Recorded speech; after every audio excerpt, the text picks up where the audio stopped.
Boa noite. Primeiro, eu queria agradecer a presença de todos nessa noite fria, chuvosa, e chove menos, né, do que a gente estava esperando. Anunciar aqui com muita alegria a abertura do segundo semestre dessa parceria com a Escola Brasileira de Psicanálise Seção de Minas Gerais, que tem já o segundo ano, né, com a Academia Mineira de Letras. É um programa que a gente tem muito carinho e tem muito a agradecer, porque ele cada vez fica melhor. Eu não sei como é que vocês conseguem, né, com a curadoria da Luísa Rubião. Agradecer a Laura, porque esse L na sua família a gente confunde. Tem o Luísa aqui na nossa, a Helenice Castro, né? Agradecer a todos, deixar aqui a mesa com a Inês Seabra, que vai fazer a mediação. A Inês é psicanalista, ela é doutora em psicanálise de criança e professora da PUC Minas. Ela tem muito mais coisa no currículo, mas eu vou ser bem breve, estou fazendo um resumo do currículo dela, e ela vai apresentar a conversa de hoje. Muito obrigada a todos. Tenham uma boa noite. Tenho certeza que vocês vão ter uma boa noite.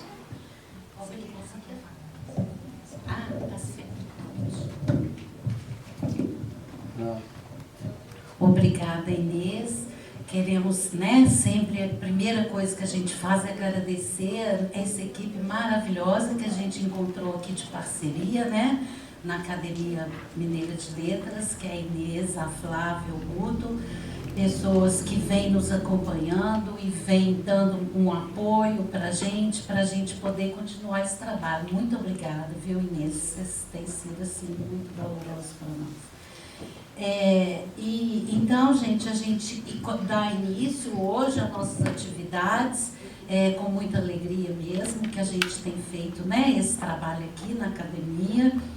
E eu começo dizendo, né, que hoje a gente vai conversar sobre o livro Infância, né, de Graciliano Ramos, justamente porque a gente está começando essas atividades também em prol da nossa jornada da Escola Brasileira de Psicanálise, todos convidados, né, Inês? Onde que nós vamos falar sobre o tempo, um claro instante, que vai ser no dia 22, 23 de novembro, todos convidados, Hotel Mercury, um momento, então, que a gente vai fazer esse fechamento desse ano de trabalho sobre esse tema, sobre o tempo, né? Então, eu vou chamar aqui primeiro a Cristina Vidigal, que é nossa colega da Escola Brasileira de Psicanálise e trabalha membro da Associação Mundial de Psicanálise, psicanalista, não era a nossa coordenadora da Nova Rede Serená, né, que trabalha com crianças. Vou sentar aqui, Cris. E eu quero pedir a Cristina, então, que chame a Cláudia e fale alguma coisa para nós da Cláudia também, tá?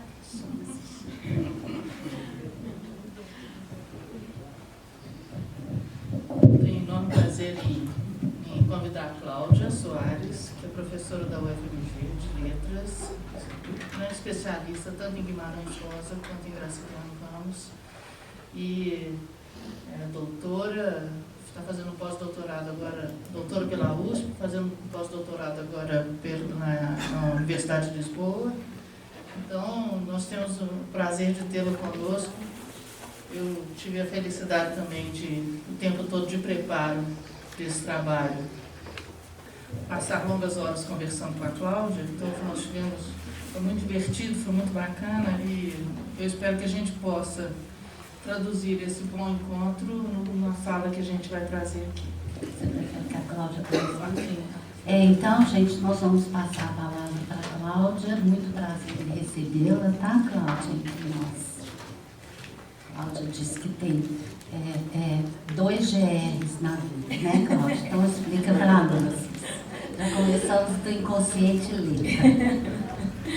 Os meus 2 GRs são Graciliano Ramos e Guimarães Rosa. Eu brinco ainda que são o gordo e o magro, né? Tanto na figura física quanto na linguagem. Então, eu gosto dos extremos. Bom, em primeiro lugar, eu queria agradecer ao convite da Laura Rubião, né, para estar aqui hoje. Queria agradecer a equipe da Escola Brasileira de Psicanálise, a Inês, que está aqui com a gente, e a Cristina, por essas palavras generosas aí. E nossa diretora Helenice. Nossa diretora Helenice. Que promove com a gente essa atividade. Ótimo, isso mesmo. Muito obrigada a todos, boa noite. Então, a gente vai conversar hoje um pouquinho sobre infância, né, do Graciliano Ramos. Infância de Graciliano Ramos foi publicado em 1945 como parte de uma coleção da editora José Olímpio, intitulada Memórias, Diários e Confissões. A experiência narrada no livro tem, portanto, caráter eminentemente particular. São nomeados membros da família de Graciliano, pessoas com quem conviveu, lugares onde viveu, experiências porque, quando jovem, quando menino, o autor e sua família passaram. Graciliano, entretanto, não se nomeia em nenhum momento da narrativa, o que indica um desejo de ampliar o alcance da experiência relatada, de não restringir o livro, o interesse do livro, às especificidades da vida de seu autor. Como foi dito, elas estão lá, mas o livro pretende ir além delas. O próprio Graciliano disse tratar-se o livro de uma impiedosa denúncia da bárbara educação nordestina. São palavras do Graciliano. Aumentando, portanto, o seu alcance para além do plano individual. Nesse sentido, é possível perceber afinidades do livro com a chamada literatura de testemunho, gênero onde se representa uma cena traumática, nas palavras de Walter Benjamin. E se a cena é traumática, a representação a priori não pode se dar de uma perspectiva realista, como recuperação fiel do ocorrido. Embora o testemunho também não abra mão da diferença entre ficção e confissão, para utilizar a expressão do Antônio Cândido, as marcas do trauma e a distância entre o momento da narração e o da narrativa contaminam as lembranças, que, de acordo com essas determinações, né, as marcas do trauma e a distância, foram recortadas do fluxo do tempo, selecionadas, organizadas e ressignificadas pelo adulto que recorda. No relato testemunhal, a recordação, além de comprometida com a subjetividade, como de resto toda recordação é recuperada para ser narrada, e no caso de infância, para ser narrada literariamente. Vários críticos apontaram a sofisticada construção estética em que se sustentam as memórias de Graciliano. Na verdade, não há diferença significativa entre infância e as narrativas classificadas como de ficção do autor alagoano em termos de estilo, tom ou temática, que é sempre, em todos os livros, a injustiça, a opressão, o esmagamento do mais fraco pelo mais forte.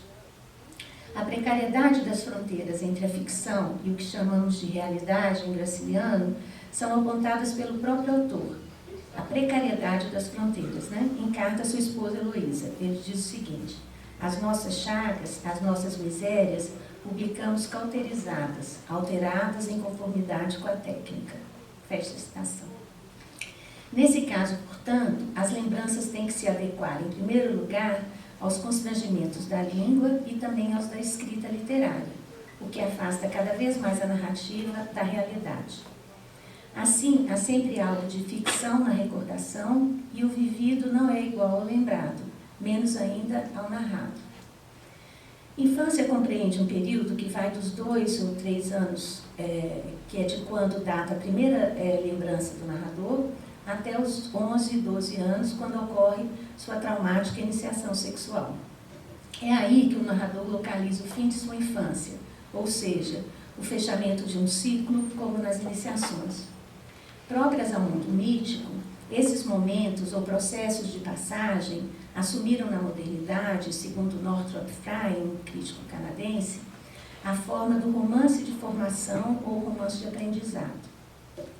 Infância também apresenta características desse gênero, uma vez que, de maneira bem ampla, poderíamos definir como de formação ou aprendizagem as narrativas que giram em torno das experiências que sofrem os personagens durante os anos de formação ou educação. Os romances de formação abordam uma passagem, um período de transição em que se vivenciam experiências que tornam as pessoas aquilo que são. Experiências, portanto, que entram na construção da subjetividade e das relações do sujeito com a sociedade. Em infância, como veremos, trata-se de um percurso em que se acumulam sofrimentos que deixam cicatrizes ainda sensíveis. Aí se dá o que o narrador chama de aprendizagem dolorosa. Nos primeiros 3 capítulos do livro, apresenta-se a representação da formação da percepção da criança. No conjunto, esses 3 capítulos se constituem um gradiente de fragmentação e imprecisão. O primeiro é o mais e o terceiro é o menos fragmentado e impreciso, ocupando o segundo uma posição mediana. Ou seja, a opacidade do mundo vai diminuindo à medida que um certo entendimento sobre ele vai se construindo. Os títulos indicam esse clareamento gradativo da percepção. São eles os já citados nuvens, ao qual se seguem manhã e verão. No primeiro deles, o mundo se apresenta como que encoberto justamente por nuvens. Tudo é turvo e impreciso. Afirma o narrador, uma citação do livro Maior Zen. A primeira coisa que, aliás, eu consigo do livro, né? A primeira coisa que guardei na memória foi um vaso de louça vidrada, cheio de pitombas, escondido atrás de uma porta. Ignoro onde o vi, quando o vi, e se uma parte do caso remoto não desaguasse no outro posterior, talvez... eu pulei um pedaço aqui, gente. Mas tá, não é o mais importante.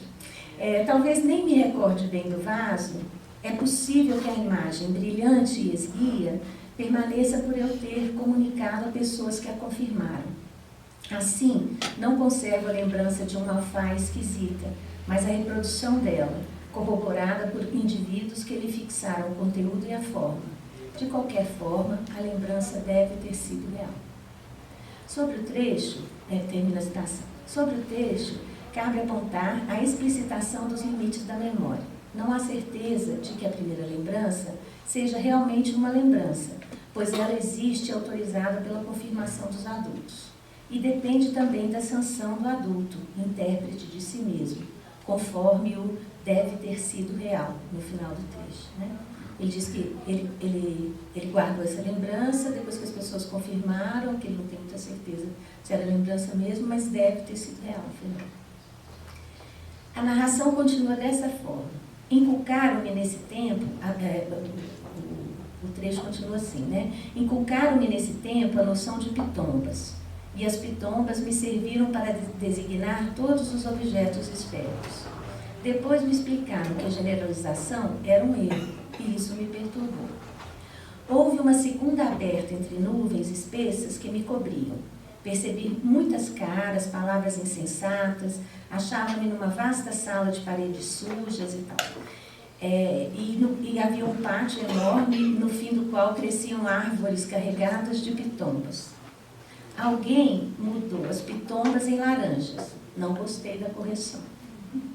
Laranjas, provavelmente já vistas, nada significavam. A sala estava cheia de gente, um velho de barbas longas dominava uma mesa negra, diversos meninos em bancos e encostos seguravam folhas de papel e esgoelavam-se. Um B com um A, B, A, Bá. Um B com um E, B, E, B. E assim por diante até o U. Em escolas primárias da roça, ouvi cantarem a soletração de várias maneiras, nenhuma como aquela, e a toada única, as letras e as pitombas convenceram-me de que a sala, as árvores, transformadas em laranjeiras, os bancos, a mesa, o professor e os alunos existiram. Tudo é bem nítido, muito mais nítido que o vaso. Também havia uma grande moça com folheto e gemia. A, B, C, D, E. De repente me senti longe, no fundo de casa, mas ignoro de que jeito me levaram para lá, quem me levou. 2 ou 3 vultos desceram ao quintal, alguém escorregou e abriu no chão um risco profundo. Mandaram-me descer também. Resisti. O degrau que me separava do terreiro era alto demais para as minhas pernas. Transportaram-me e adormeci. Não cheguei a pisar no barro vermelho. Acordei numa espécie de cozinha, sobre um teto baixo, entre homens que vestiam camisas brancas. Positivamente havia pitombas e um vaso de louça esguio oculto atrás de um móvel a que a experiência deu o nome de porta. Surgiram repentinamente a sala espaçosa, velhas, crianças, a moça, bancos, mesa, árvores, sujeitos de camisas brancas. E sons estranhos também surgiram, letras, sílabas, palavras misteriosas, nada mais. A citação é longa, mas é importante. Todo esse primeiro capítulo, né, que é o Nuvens, descreve situações como essa, em que, ainda nas palavras do narrador, rasgões no tecido negro permitem entrever fragmentos de lembranças imprecisas. No trecho citado especificamente, a imprecisão é explicitada na voz do narrador, por exemplo, né? São vários os trechos, né? Mas, por exemplo, foi numa aberta entre nuvens apareceu uma lembrança, né? De repente me senti no vulto de uma casa, no fundo de uma casa, mas ignoro que eu cheguei lá, pessoas me transportaram, né? Coisas dessa natureza. Então, também na nomeação, ou falta da nomeação das pessoas que ali se apresentam, a gente nota essa imprecisão, né? É um velho de barbas longas, é a moça, alguém, vultos, homens que vestiam camisas brancas, né? Nesse trecho, apresenta-se, nesse trecho todo que eu li, né? Apresenta-se a condição do infante, aquele cuja palavra não tem valor e que, portanto, está sob o julgo de outrem. Ele é levado daqui para ali, sem saber porquê, totalmente submetido a interesses desconhecidos. Como um objeto despido de vontade própria, Tanto que na primeira vez em que resiste, recusando-se a descer o degrau muito alto, ele é simplesmente transportado. Entre esses primeiros fragmentos de lembrança, aparece também uma dificuldade de linguagem, né? A generação equívoca, né? A perturbação diante do fato de que nem todos os objetos redondos eram pitombas. Na parte do texto que se refere a essa dificuldade, percebe-se que o infante intui que a linguagem tem regras, que ela divide as coisas em categorias e que coisas que apresentam características comuns são nomeadas da mesma maneira. O menino, entretanto, ainda não alcança a complexidade dessas regras, as infinitas subcategorias que nelas se incluem e suas exceções. Ou seja, o menino intui uma regra, mas ela não funciona. Daí a perturbação e o desapontamento do menino diante da correção, né? Nem tudo que era redondo era pitomba, né? Apesar disso, entretanto, certos aspectos da linguagem exercem efeito poderoso sobre ele. Por exemplo, a soletração, né, que ele ouve, como se chama, né, a soletração, ouvida na escola, em que pernoitaram durante a viagem da família de mudança para uma fazenda que o pai adquirira no sertão. Essa mudança que ele lembra vagamente é essa viagem, né, que a família fez. A cantilena soletração, né, o impressionou tanto que não é jamais esquecida. E o narrador não precisa da confirmação de outrem para acreditar que ela realmente ocorrera, pois trata-se da lembrança mais nítida entre todas, né? É o que ele diz.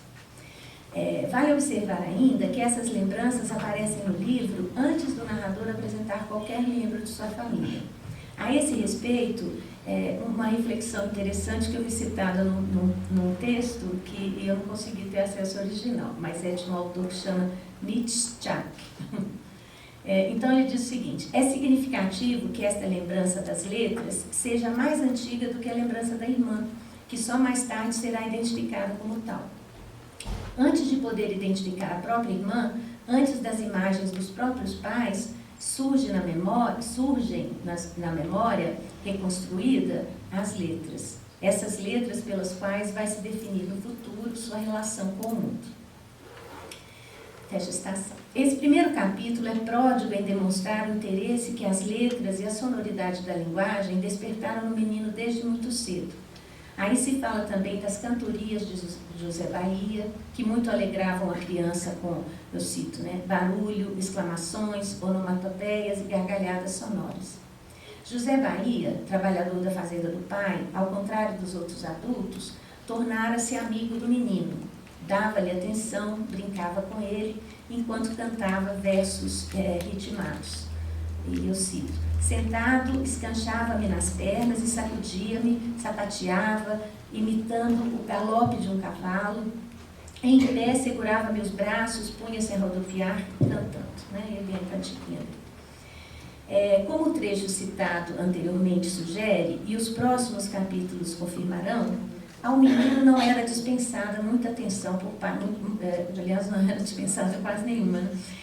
Atenção por parte dos pais e dos adultos em geral.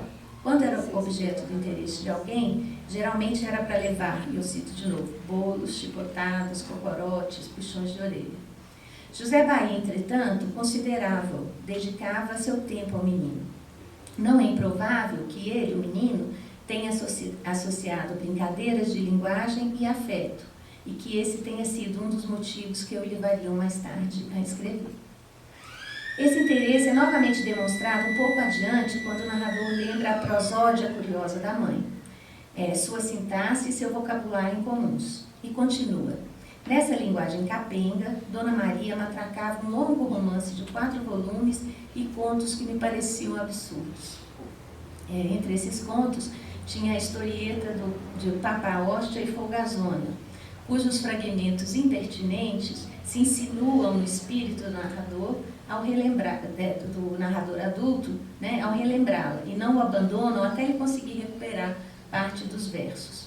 Recupera ou interpreta também o que significaram para ele, quando menino. Sentindo-se incapaz de realizar feitos notáveis, né, são palavras dele, como o menino pobre da história, admirava a coragem do personagem, que apesar de mais fraco, conseguiu se vingar de seus opressores. Ao contrário do menino da história, o das memórias de Graciliano reage sempre como reagiu quando soube que iam metê-lo num lugar horrível, segundo informações dignas de crédito. São palavras dele.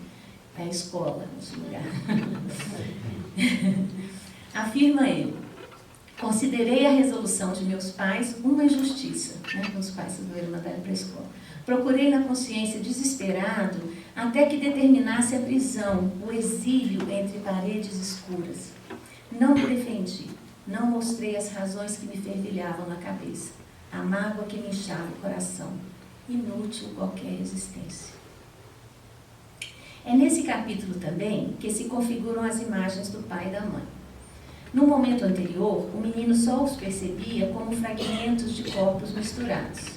Olhos raivosos, bocas irritadas, mãos finas, mãos calosas. Não parece que vai vir coisa boa para ele. Depois, afirma ele, as mãos finas se afastaram das grossas lentamente e se delinearam 2 seres que me impuseram obediência e respeito.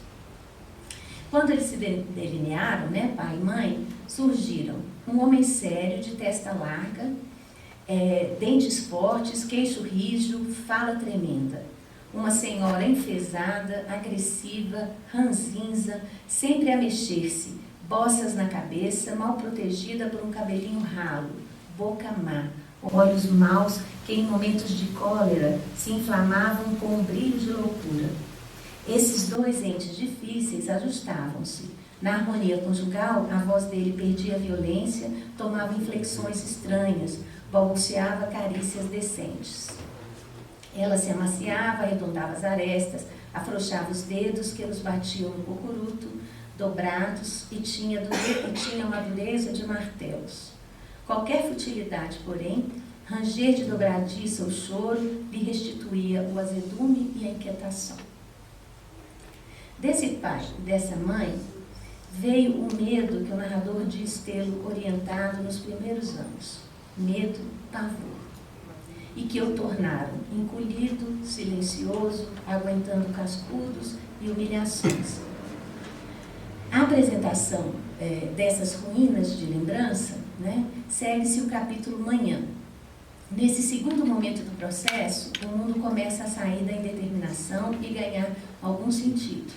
O capítulo se inicia com a apresentação de uma percepção do mundo exterior ainda pouco desenvolvida, reduzida à percepção do ciclo chuva e seca, o mesmo que se apresenta em Vidas Secas, um romance do Graciliano, o que indica a vida reduzida a esse ciclo, indica a importância do clima para a vida dos sertanejos. Em infância, é dito que essa oscilação é uma coação. Ele disse, o narrador, sinto-me coagido entre duas situações contraditórias. Uma longa noite, um dia imenso e enervante, favorável a Moldova. Frio e calor, trevas densas e claridades ofuscantes. Fecha aspas. Ainda assim, afirma ele, naquele tempo a escuridão ia se dissipando vagarosa. Acordei, reuni pedaços de pessoas e de coisas, pedaços de mim mesmo que boiavam no passado confuso. Articulei tudo, criei o meu pequeno mundo incongruente. Entretanto, apesar de mais delineado, esse mundo ainda é muito instável. Ele diz o seguinte também: às vezes as peças se deslocavam e produziam estranhas mudanças.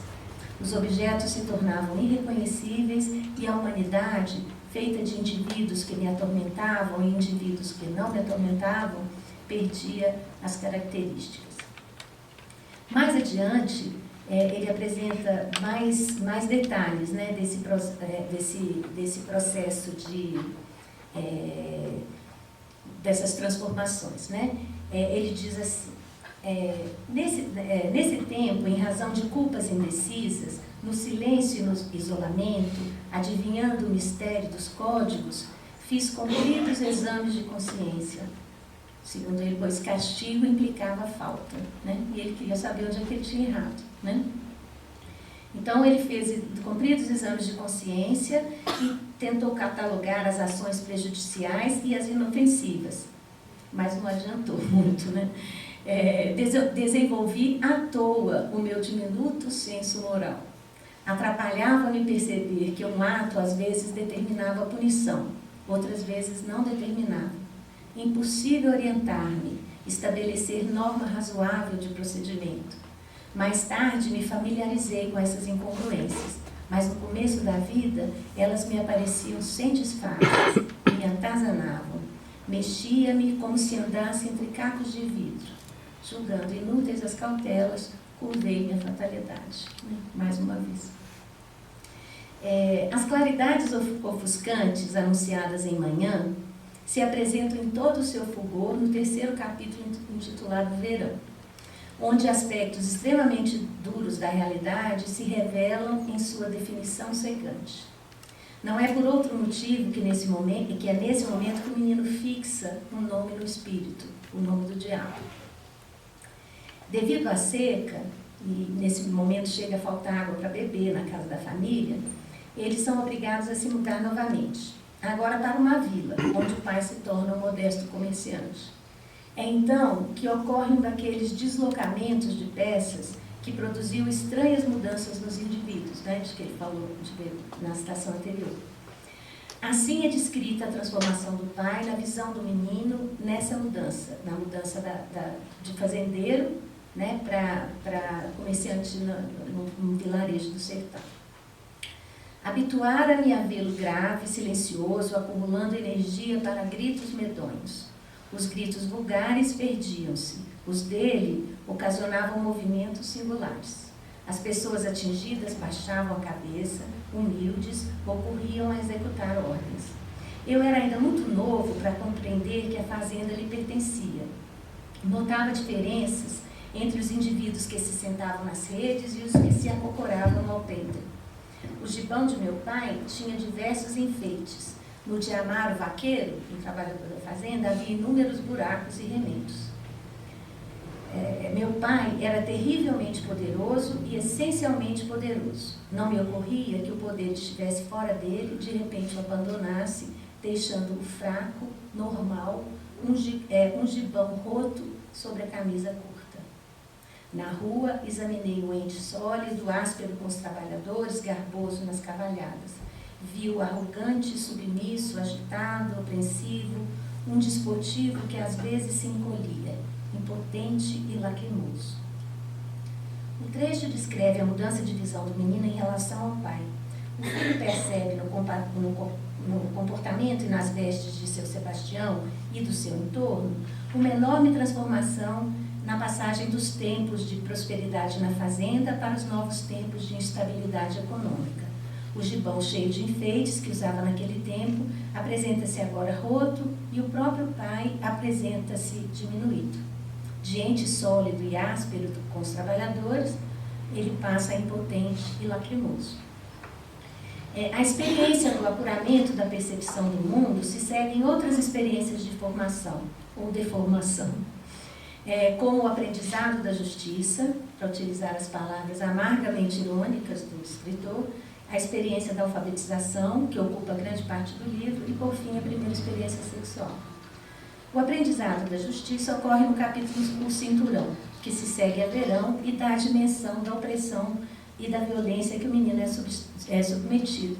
Acho que todo mundo lembra desse episódio, né? Ele é muito conhecido, que é quando o pai estava deitado na rede, procura o cinturão, não encontra o cinturão e diz que o menino tinha pegado o cinturão e bate nele, bate muito nele, né? E depois olha para a rede e o cinturão estava lá, né? E o capítulo termina com ele dizendo assim: essa foi minha primeira relação com a justiça. Então, tem uma afirmação aqui do Antônio Cândido, né, sobre isso. Ele diz o seguinte: uma das experiências mais duras da criança e do adolescente é o conflito entre a virtude teoricamente postulada e a conduta como realmente é. Decorre disso o sentimento da relatividade do bem e das normas em geral, que é a prova decisiva para cada um e de onde saímos crentes, céticos, conformados ou rebeldes. Graciliano viveu essa experiência fundamental de maneira dolorosa e se alinhou entre os últimos. Mais tarde, entretanto, depois de adulto, consegue explicar e assim justificar o comportamento do pai. E como um homem do seu tempo, encontra para ele uma explicação de ordem econômico-social. A literatura do período que o Graciliano começa a escrever, que são os anos 30, é uma literatura que está muito envolvida com as questões particulares do Brasil, com a discussão dos problemas nacionais. Ela tem um forte engajamento social, então o Graciliano, nesse sentido, né, ele é um bom representante dessa geração de 30, né, que a gente chama.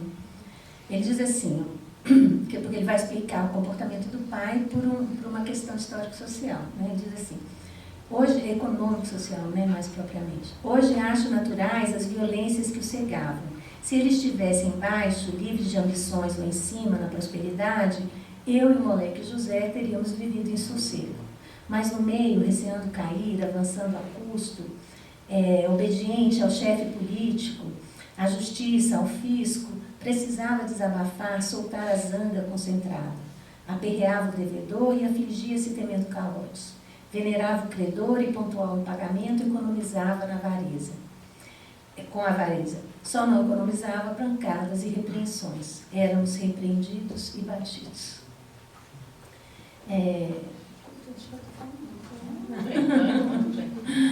Como a crítica tem apontado, como era comum entre os romancistas da década de 30, a psicologia dos personagens de Graciliano Ramos se constrói fundamentada nas condições objetivas de vida das pessoas em sociedade.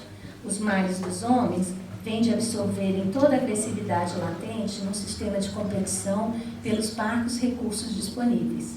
E, em última instância, portanto, né, os sofrimentos das crianças também, né, dependem dessa ordem social, já que o pai recebe, né, a pressão do maior, mais forte que ele, e passa para o de baixo, que é mais fraco.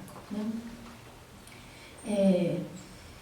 Da mãe não vem acolhimento maior. Né? No capítulo Cegueira, que dá conta da doença nos olhos que atormentou Graciliano durante sua infância, a gente tem uma dimensão, né, disso. Suas crises duravam semanas e impingiam ao menino uma experiência muito dolorosa, eu cito.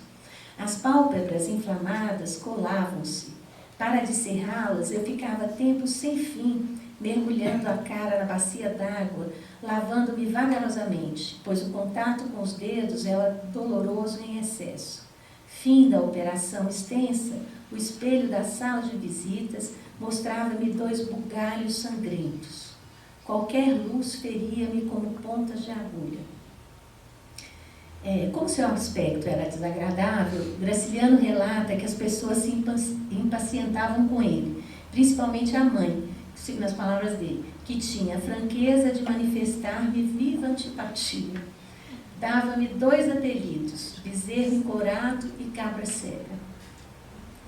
Talvez nem seja necessário dizer que era assim mesmo que ele se considerava, né? Bezerro encorado e cabra cega. Mas também encontra, do mesmo jeito que para o pai, ele encontra atenuantes para a hostilidade da mãe. Em Nuvens, o narrador afirma sobre as mãos finas da mãe, que se separaram das mãos calosas do pai, o seguinte, né? Nunca as finas me trataram bem, mas às vezes molhavam-se de lágrimas,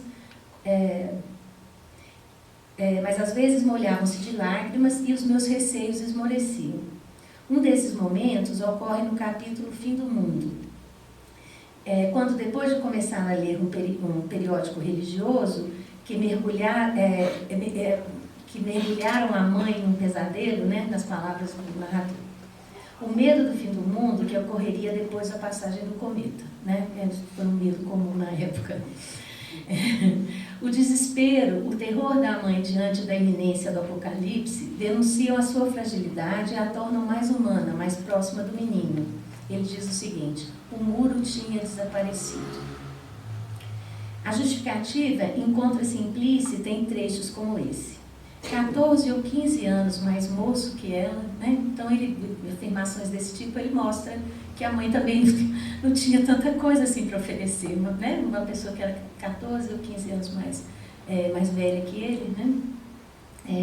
Então, 14 ou 15 anos mais moço que ela, habituei-me nessas tréguas curtas e valiosas, né? Quando ela perdia as arestas, né? A julgá-la companheira, uma companheira de gênio variável, a quem era necessário tratar cautelosamente.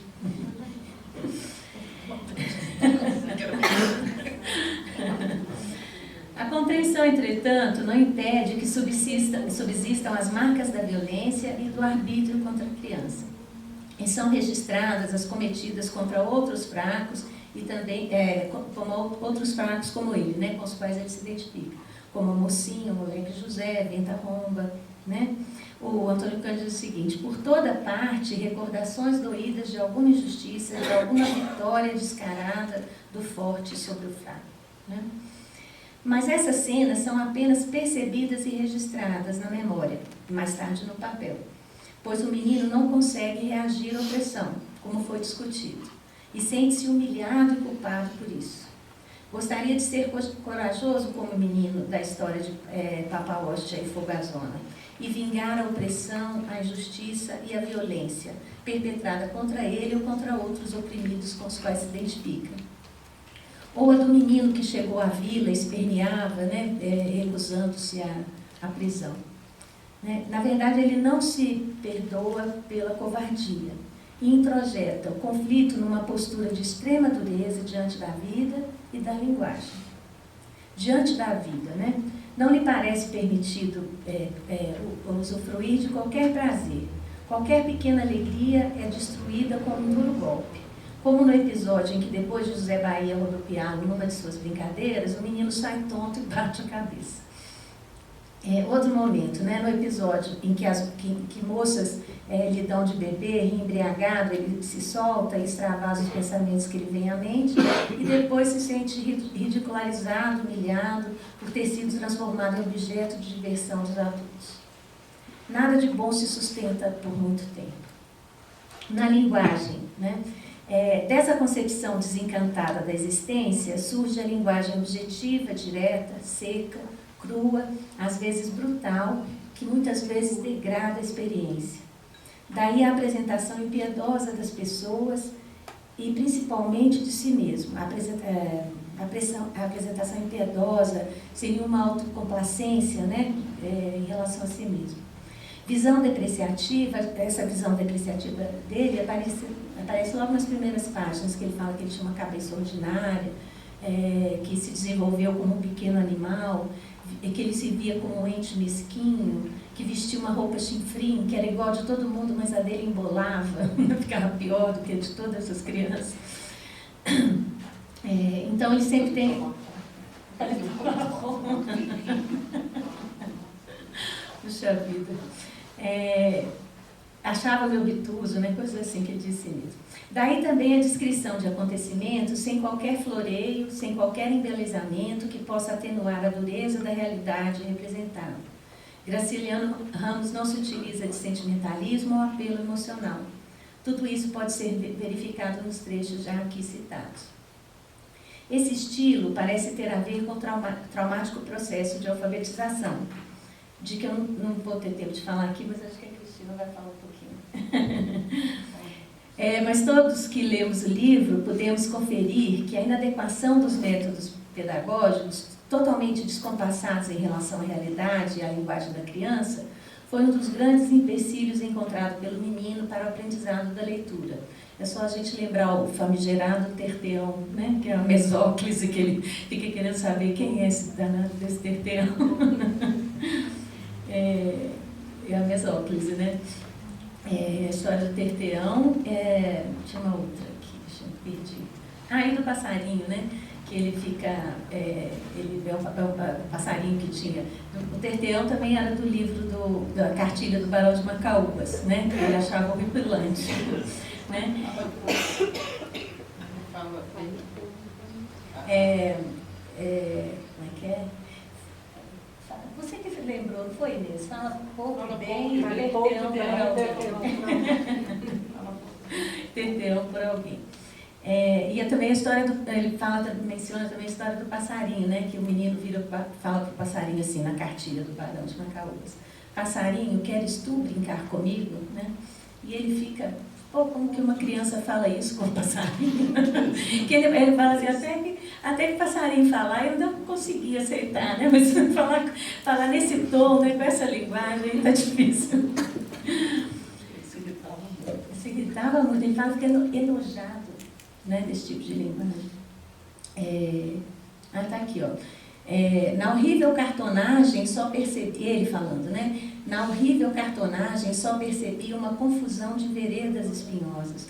Não valia a pena esforçar-me por andar nelas. Na verdade, nem tentava qualquer esforço. O exercício me produzia enjoo. Experiências dessa natureza provavelmente contribuíram para o horror que a obra do escritor, que em toda a obra do escritor se demonstra pela linguagem empolada, palavrosa, artificial, que pode falsear a realidade, que pode enganar. Essa desconfiança aparece, por exemplo, na obra toda do Graciliano, né? Aparece em São Bernardo, quando ele resolve escrever um livro, e aí uma das pessoas que vão escrever o livro com ele escreve lá um texto todo enfeitado, e ele vira para o cara e fala assim: Gondim, você acanalhou o troço, né?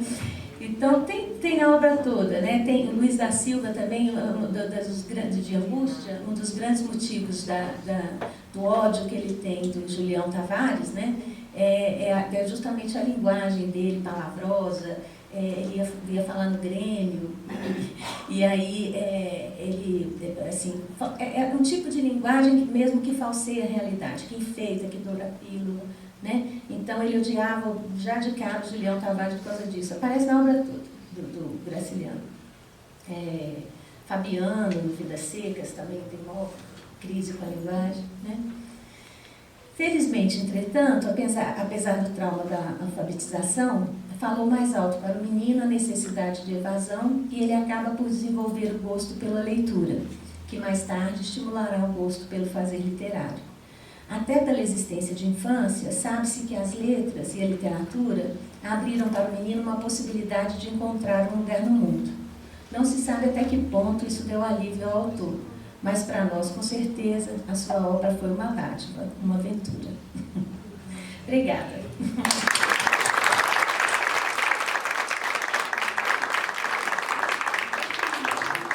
Obrigada, Cláudia Soares. Trouxe esse livro, essa obra, né, temas tão preciosos para a gente, que né, que trabalha com a infância, né, Cristina, que é a lembrança, que é o testemunho, né, que você traz aí também, e o traumatismo da linguagem, né, que vem antes dos outros traumatismos, está aí bem explicitado, né. Então, nós vamos passar a palavra para Cristina Vidigal, que vai fazer seu comentário. Eu agradeço o convite, não vou repetir o nome de todo mundo, porque eu espero que a gente tenha tempo para realmente conversar muito sobre esse livro, né? Eu escrevi algumas coisas, eu tinha acompanhado o que a Cláudia tinha escrito, então, e foi muito engraçado, porque o que eu escolhi de citação, o que ela tinha escolhido, um pouco posterior, então a gente escolheu mais ou menos as mesmas coisas, mas com essa uma pequena defasagem, e eu acho que isso está muito, a minha defasagem, muito em função de que eu escolhi alguma coisa que realmente fosse a leitura da psicanálise, uma contribuição da psicanálise ao que se passa, ao que é tratado no livro. Então, nada mais longe de Graciliano Ramos do que "Ai, que saudades que eu tenho da aurora da minha vida". Em infância, pode-se dizer, em toda a sua obra, como nos ensina Antônio Cândido, um dos traços mais constantes é o sentimento de humilhação e machucamento. Em casa, na rua, na escola, vê sempre um indefeso nas unhas do opressor, e sempre a punição é gratuita, nascendo naquela desnorteante injustiça com que trava o conhecimento, certo dia, com cinturão papel. Uma citação do Antônio Cândido. Os castigos imerecidos, as maldades sem motivo de que são vítimas os fracos, estão na base da organização do mundo. E vão definir para Graciliano uma poética pessimista de um autor extremamente severo consigo mesmo e em luta constante com o que escreve. O Antônio Cândido diz: ele tinha uma espécie de irritação permanente contra o que escreveu. Podemos dizer que sua escrita denuncia o sujeito submetido às exigências de um superior caprichoso e cruel, sujeito submetido ao absurdo das normas constritoras, burramente encarnadas em personagens como, por exemplo, a longa série de professores ignorantes. Entretanto, ela revela também a obscura resistência da própria vida às forças negativas do meio. Não tem isso, ele está sempre oprimido, mas tem sempre uma resistência da vida, algo que empurra o sujeito. Antônio Cândido nos diz, eu agradeço a Cláudia ter me apresentado o Antônio Cândido, me tornei absolutamente apaixonada por ele. Ela me ligava e falava assim: estou aqui no meu momento, Antônio Cândido. Então,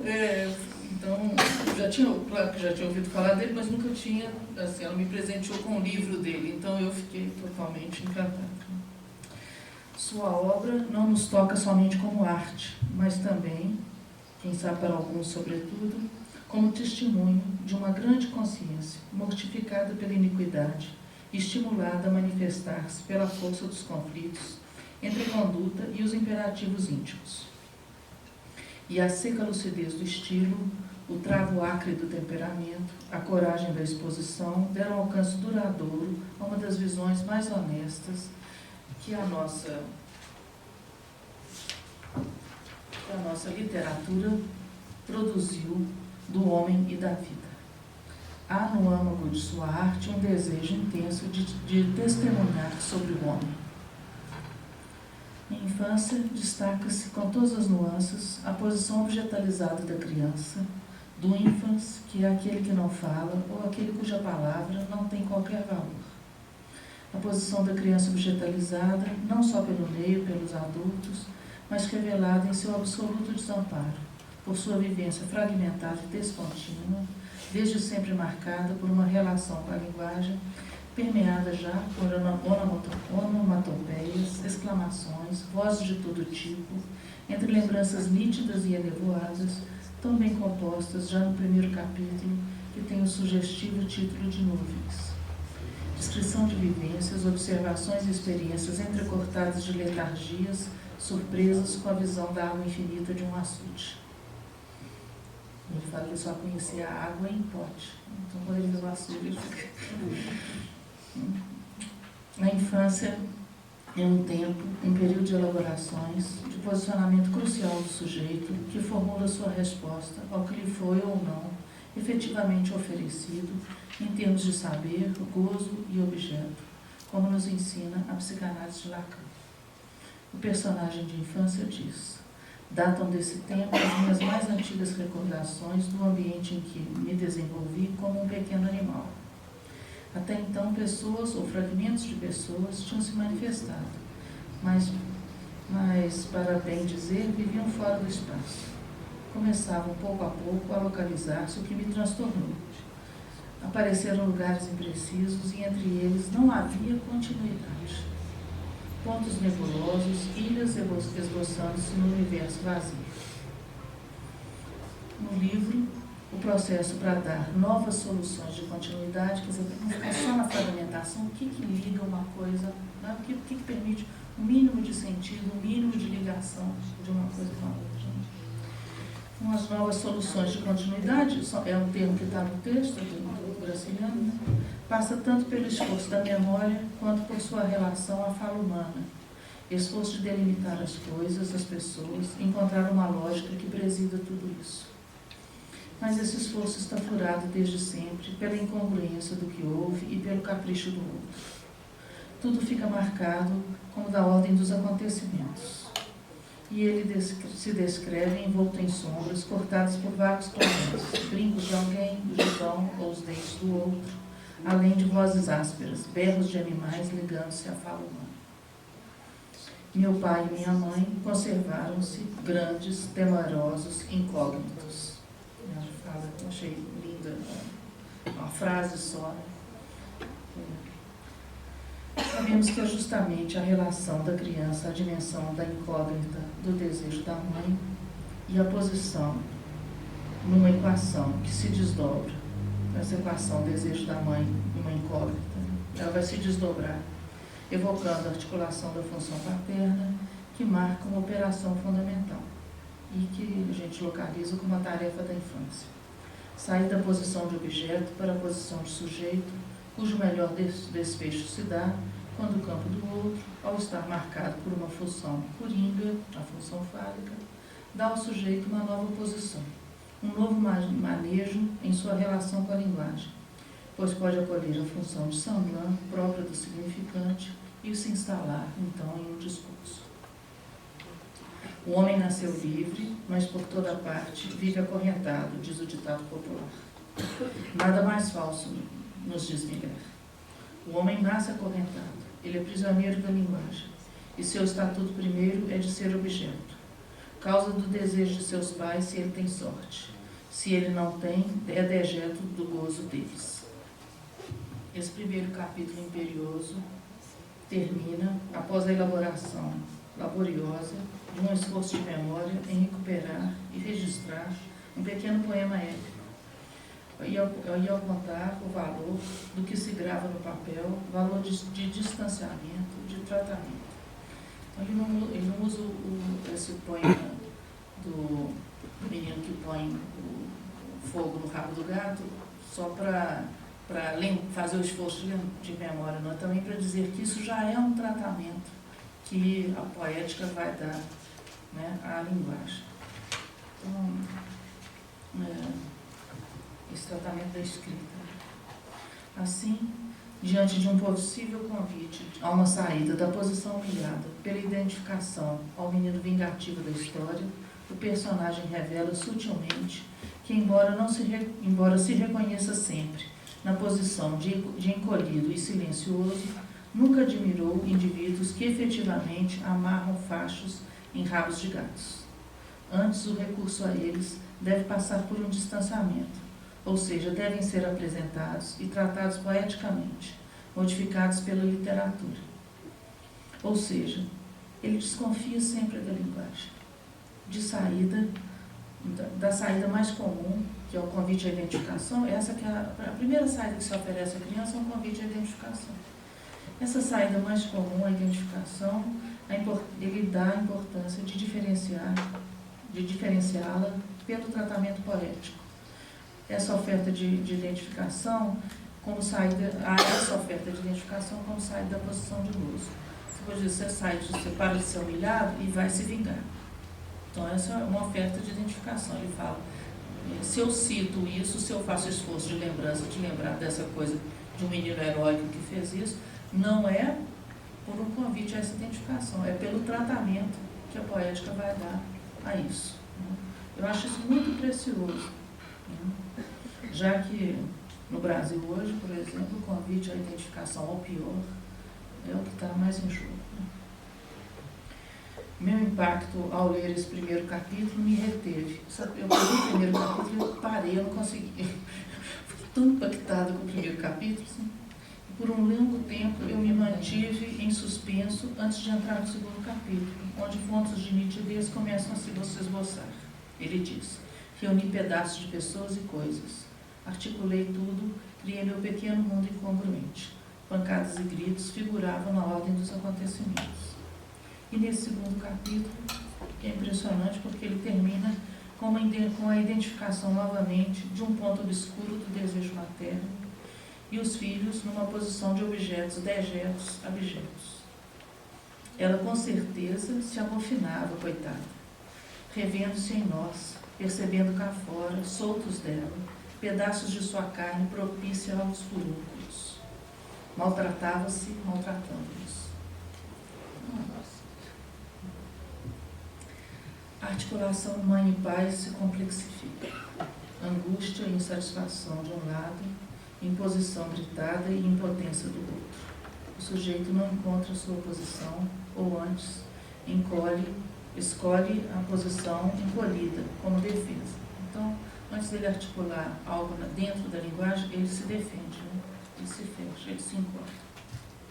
No terceiro capítulo, que é o verão, além da permanência dos extensos sobressaltos, há a experiência da sede, um suplício que gera imobilidade e esquecimento, que se alia à nomeação do diabo, daquilo que tudo desarranja.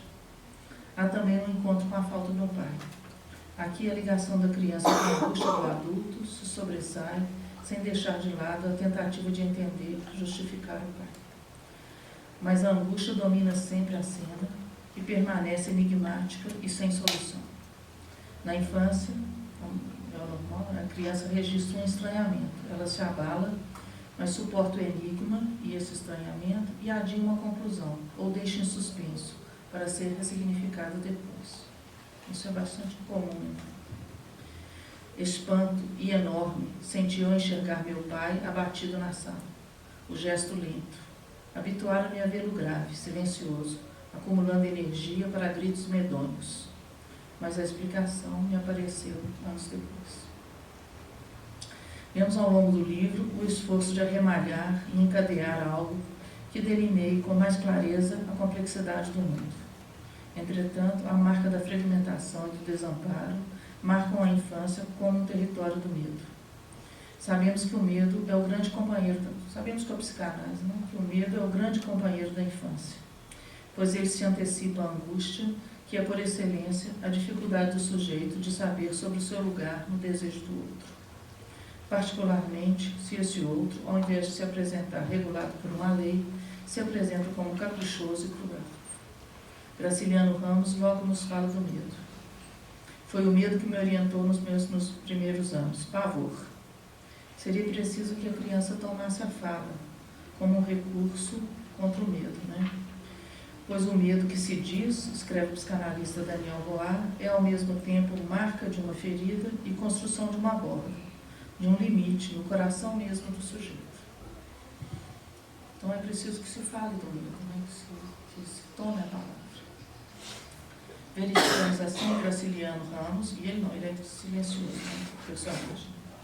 Verificamos assim com Graciliano Ramos que a infância é esse tempo, fragmentado de espanto, suspensão, criação de defesas, sintomas e esforço de elaboração subjetiva. Ele deixa isso tão claro, né? Deve-se tentar sair da fragmentação por um certo encadeamento, para uma certa unificação, sair da posição do objeto para a posição de sujeito, a gente diria na psicanálise. Assim, ele dá lugar não só ao esforço de memória e de localização como os pontos cruciais da experiência do sujeito, que o levam a ser como ele é, a se tornar quem ele se tornou, e tendo em algum ponto que aceitar isso. Mas principalmente Graciliano Ramos vai fazer isso com extrema sutileza, pois penso que ele pretende preservar um certo ponto de silêncio na insondável escolha do sujeito. Ele não cai, ele não se vende a explicação fácil, psicológica ou novelesca. Detesta e foge disso. Antes, ele vai apostar no tratamento que a literatura e a arte trarão para esse jogo do sujeito. Melhor ainda, dizendo da importância e da dificuldade terrível e atroz da criança diante do desafio do letramento e do tormento que é viver. É nisso que ele se detém. A infância é apresentada, então, não como um tempo de descobertas e elaborações contínuas, mas permanece fragmentada. Ilhas de elucubrações num oceano de suspensão daquilo que faria um certo sentido, que apaziguaria o sujeito. Ele é muito misterioso sobre os efeitos do que apaziguaria a criança por oposição ao alardeamento e mesmo à denúncia do que poderíamos chamar os traumas da infância. A relação da criança com a falta da lei, do que o autor chama as suas injustiças, mas também a incorporação desse super-eu que se torna, por exigência, massacrante do sujeito consigo mesmo, o impede de apresentar uma objeção, de formular um não. E mesmo a sua desconfiança da língua o impede de tomar a palavra, interpretar uma situação, de se colocar na cena. Ele tem uma dor muito profunda de não ter defendido alguém, de não ter falado, de não ter conseguido se colocar, uma espécie, ele se critica duramente por essa espécie de covardia moral na qual ele situa a posição dele.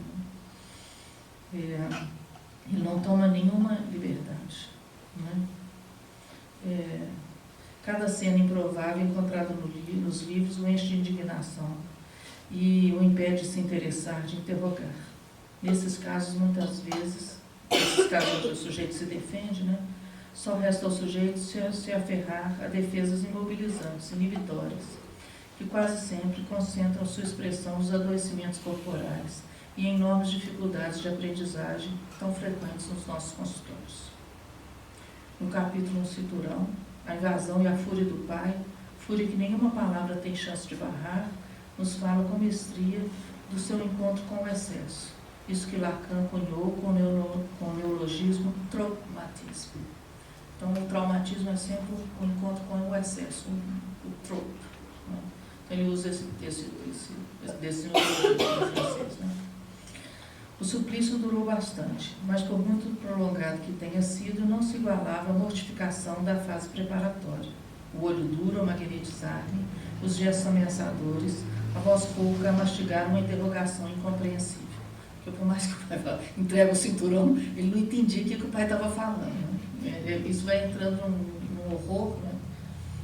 E ali permaneci, mudo, insignificante, tão insignificante e miúdo como as aranhas que trabalhavam na telha negra. Página 37. Há também um encontro com o furo, o traumatismo, que é outro termo do Lacan, quando o sujeito se depara com a falta do simbólico. Pois para que o simbólico funcione como um campo de trocas, isso se passa estruturalmente por uma falha, por um buraco. Trago para vocês uma citação do livro, uma citação de Miller que me parece preciosa. De seu encontro com a linguagem, nos diz Miller, o sujeito sai esmagado, enterrado pelo significante que o assola. Ele renasce, born again, pelo apelo feito a um segundo significante, e ele, entre dois, recalcado, deslizante, existente, sujeito barrado que se barra. Se o analista consegue se fazer ser este segundo significante, ele realiza milagres com a criança. Encontramos, então, no meio do livro, um capítulo onde o personagem experimenta a palavra, solto pelo alto. E essa mudez também, ele só se apresentar encolhido na defesa, a gente percebe a falta da palavra que não corre na demanda. Então, quando a Cláudia trouxe a citação linda e completa das mulheres que o embeberam, ele encontra isso, a chance dessa palavra solta pelo álcool e o corpo relaxado no colo de uma mulher. que se coloca claramente oposta ao duro e opressivo universo materno. Isso nos traz um contraponto da chance de verdade do sujeito sobre o saber do outro que se impõe. Por outro lado, em vários capítulos, vemos o circuito morte, horror, culpa, punição, que das mais diversas formas vem encontrar lugar e oportunidade de se instalar sobre a alçada da estrutura anterior, essa estrutura encolhida. As consequências para vários personagens do encontro com a violência e a ignorância nos traz um mapeamento em leque das respostas humanas a esse horror. Então, o sujeito tem que se arranjar entre o traumatismo e o traumatismo, entre o excesso e o furo. Ele tem que se arranjar com o impossível de suportar que conhecemos na psicanálise como real. No livro, diante do enigmático voto do pai de que ele aprenda a ler e vá para a escola, o sujeito experimenta só o horror. Tudo faz ruído e ele nada entende, mas sua saída é sempre recuar, encolher, resignar-se. Graciliano Ramos nos traz o personagem perdido diante do sem-sentido dos provérbios, de frases repetidas e tomadas na desconfiança, frente à linguagem, tal como ela se apresenta nas histórias do famoso barão. A Cláudia também trouxe todos esses exemplos. O grande exemplo aqui não há entrada na escrita e na leitura, O grande exemplo aqui é aqui. A não entrada na escrita e na leitura abre para o equívoco e revela o furo no entendimento, quando o privilégio do significante está na oralidade, quando ele ainda não está marcado pelo lastreamento da letra, da escrita. Né? Então, o que é Terteão? Desse jogo, ele se aferra ao objeto voz, né? e não consegue abrir mão disso. Né? Então, quando o sujeito está muito tomado pelo objeto voz, né? ele não vai separar o ter, peão, né? Ele vai ouvir isso num todo. Né? Graciliano nos mostra o esforço da infância de que as coisas façam sentido, de que alguma lei ordene as relações das escolhas, a insistência do sujeito nisso. Embora sua relação com a linguagem, na sua relação em linguagem, ele já tenha descoberto o valor de desconfiar das generalizações, pois pitomba não vai valer para todo objeto esférico, há ainda no personagem a inibição, a dificuldade de tomar a palavra, de levar em frente a curiosidade, de se haver com o próprio corpo. Tudo é horror e incongruência. E ele se encontra sempre no mesmo lugar, encolhido, apavorado, mortificado e acovardado. Esse horror se encarnará na escola, no que parece ser impossível, o aprendizado da leitura e da escrita. Ele toma a resolução dos pais de enviá-lo para uma escola como uma injustiça. A escola era um lugar para onde enviavam crianças rebeldes. Eu me comportava direito, encolhido e morno, deslizava como uma sombra. Nem me afoitava a incomodar as pessoas grandes com perguntas. Aqui ele mostra as dificuldades de fazer algo da dimensão do desejo, deslizar no rio das demandas, e apresenta os efeitos da não tomada da fala e da falta de um endereçamento. Em consequência, é a citação aí na página 118. Em consequência, possui ideias absurdas, apanhadas em ditos ouvidos na cozinha, na loja, perto dos tabuleiros de gamão. A escola era horrível, e eu não poderia negá-la como havia negado o inferno. Né? É mais fácil negar as ideias do que a concretude da escola.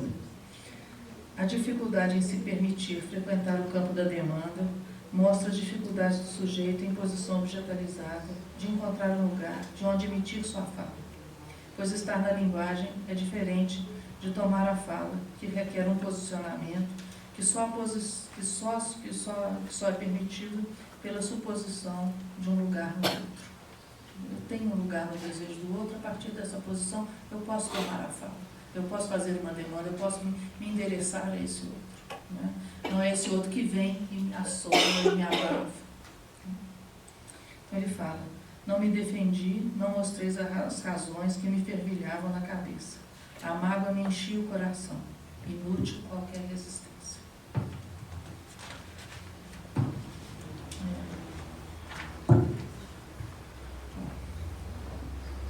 o sujeito aqui, ele não se defende da imposição de um S1, quando a mãe chama ele de cabra cega, né? Ele não se defende disso, né? Ainda que ele aí não se reconheça, ele aceita essa imposição e isso passa a operar, né? Só lhe resta aceitar o sacrifício. Eu me deixava arrastar, mole e resignado, res infeliz, antevendo o matadouro. Para que pensar no resto? Males inevitáveis iam chover sobre mim. O sujeito se encontra então num impasse. Só as defesas, fica muito difícil só se defender, né, da linguagem. Então é preciso encontrar uma saída. O esforço de encontrar uma saída é esse esforço que a gente reconhece como a criação de um sintoma. Na concepção elaborada por Jacques Lacan, o sintoma da criança acha-se em condição de responder ao que existe sintomático na estrutura familiar. O sintoma, esse é o dado fundamental da experiência analítica, se define nesse contexto como representante da verdade. O sintoma pode representar a verdade do casal e o sintoma somático é o recurso inesgotável, conforme o caso, a atestar a culpa, servir de fetiche ou encarnar uma recusa primordial. A famosa nota de Lacan sobre a criança. A Cláudia trouxe todas as cenas do pai e da mãe, como a mãe era cruel, como o pai oscilava, né, um sofrimento enorme, né? Então, marca como que a criança, exposta a essa angústia dos pais e a saída pelo sintoma é dar uma chance à verdade do sujeito. Ao longo do livro, nada parece poder fazer o personagem baixar as defesas que ele levantara. Letras e sons dançam sem que ele possa tomá-los para si. Estão inteiramente no campo do outro, que ele não ousa interrogar, recortar, dividir. A voz que preside as cenas do livro, o privilégio do oral, se a gente pode dizer assim, marcado tanto nas cantinelas insensatas, quanto nos gritos e na pura exigência, me entrega o cinturão, por exemplo, não dá chance ao sujeito que só pode se defender do saber do outro, que se impõe massivamente sobre ele. Ele mesmo a voz baixa e o jeito manso de Dona Maria, né, aquela primeira professora dele, né, que se torna uma pequena ilha de alívio, não são suficientes para abalar a defesa da criança. A criança está confrontada a um real e responde se defendendo. A defesa é a marca do parletre que está diretamente, cruamente confrontada ao real, sem interposição do significante. Significante que seria cataplasma, unguento, medicamento. Sem a intermediação do significante, significante que faz corpo, é o organismo que responde criando um sintoma somático, no caso do personagem, a inflamação nos olhos. Essa inflamação que produz dores atrozes, sem que o sujeito sequer se atrevesse a queixar ou mesmo gemer, até essas dificuldades com o campo da demanda e a incidência do real. A inflamação retira da escola, onde se encontrava rendido, mas o personagem, ainda que sem recursos, tem a chance de uma operação efetiva no campo do outro, através do sintoma. Diante do império da angústia que a criança toma para si, vemos o sintoma somático vir sustentar ao máximo o desconhecimento da mãe de sua relação com a falta. E ele atesta a culpa do sujeito. Então, é isso que o sintoma somático vai trazer, né? O tanto que ele se culpava, o tanto que ele se punia, o tanto que então o super-eu lhe cai bem. O interessante é percebermos que o recurso ao sintoma da inflamação dos olhos produz. Ele diz, sozinho na escuridão, descobri o valor das palavras. Então a gente vai ver que agora sim, a palavra toma o tom, que a gente reconhece o tom do significante na dimensão do sintoma. Isso é crucial na trama, pois participa de uma série de elementos que vão pavimentar seu acesso à leitura. Isso passa na psicanálise pela possibilidade do sujeito de ceder seu objeto privilegiado, nesse caso a voz, para dar lugar ao aprendizado da leitura e da escrita. Ele deve romper com a ideia de que ler era pura adesão à exigência do outro. Ler inicialmente se apresenta como a exigência sacrificial do outro, algo que em sua vociferação o outro exige para si, por entrega alienada ao outro e não uma operação do sujeito no campo do outro. Uma operação de apropriação, de decifração da leitura, que só pode tomar contornos novos na medida em que a voz cai entre o sujeito e o outro. Essa queda, entretanto, não se dá de qualquer forma. É preciso que aí incida a possibilidade de interpretação, isto é, a incidência de um S2, que retira o sujeito da sua posição massacrada, gozo do serviço do outro, sob a reiteração de um S1. O sujeito deve finalmente romper com toda a declinação do objeto voz em seu absoluto privilégio como objeto para o sujeito e ceder isso para adentrar a dimensão da escrita e da leitura. No livro, a saga de deixar este lugar tem como objeto esse lugar que tem como objeto privilegiado a voz, bem marcada por toda uma complexidade de encontros.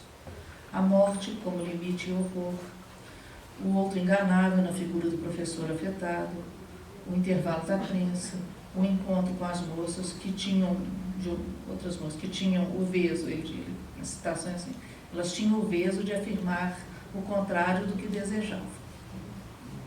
Isto é, tinham prazer no jogo da língua. Julguei curiosa aquela maneira de falar pelo avesso, diferente das grosserias a que me habituaram. Dissimulavam-se agora num jogo de palavras que encerrava malícia e bondade. Essa mistura de sentimentos incompatíveis assombrava-me, e pela primeira vez ri de mim mesmo. Formidável, quando o sujeito se encontra com essa dimensão do semblante. É tão linda a descrição que ele faz, né? Então, pela primeira vez, ele deixa a posição de humilhado, visita a possibilidade de uma nova resposta ao reconhecer a função de semblante das palavras e joga da língua não como um erro, mas algo ligado ao prazer. Um novo olhar de franqueza se abre sobre a vida no apoio do paletó marrom. É uma cena muito que elas estão brincando com ele sobre o desengonço do paletó que ele está usando. E ele, pela primeira vez, não toma essa coisa do outro sempre criticando, colocando ele sempre nessa posição humilhada. Ele sai disso, ele ri dele mesmo por esse encontro com esse jogo, que isso que é a linguagem, isso que é o privilégio do simbólico, quando há um campo de troca, quando há um jogo com a língua. Há ainda esse breve momento onde o pai, ao lhe exigir uma leitura, o interrompe, perguntando ao filho se ele estava compreendendo o que ele lia. Pôs-se a conversar comigo, né, o personagem diz, e traduziu-me em linguagem de cozinha diversas expressões literárias. E uma luzinha quase imperceptível surgia ao longe, apagava-se, ressurgia vacilante nas trevas de meu espírito. Mas, infelizmente, o pai retoma sua posição sombria e tenebrosa. Nunca experimentei decepção tão grande. Era como se tivesse descoberto uma coisa muito preciosa e, de repente, a maravilha se quebrasse. E o homem que a reduziu a cacos, depois de me haver ajudado a encontrá-la, não imaginou minha desgraça. Enfim, referi-me à complexidade dos encontros e falei de um ápice, a Cláudia, né?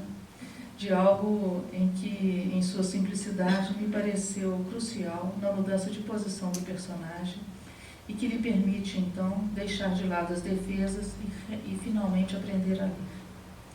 O personagem relata a sua prima, após esse evento, essa situação com o pai, né, que ele se decepciona profundamente com o pai, né, ele tinha falado, você está entendendo o que você está vendo? Que ele estava lá só falando cada sílaba. Né? Então, ele está tão decepcionado, ele vai se dirigir a uma prima, né? Você veja que assim, tem toda essa coisa, finalmente ele vai falar do sofrimento dele, ele vai fazer um endereçamento. Isso é fundamental quando a gente consegue que as crianças façam isso na análise, né? Que eles se deem conta que eles estão num sofrimento. Né? O personagem relata a sua prima, seu desgosto e formula uma demanda. Pede que ela ensine, ajude ele a aprender a língua. Ele endereça finalmente seu sofrimento a alguém e a demanda deixa deslizar a formulação do desejo de aprender a língua. Ela me respondeu, a a citação literal. Ela me respondeu com uma pergunta que me espantou. Por que não me arriscava a tentar uma leitura sozinho? Está aí na página 209.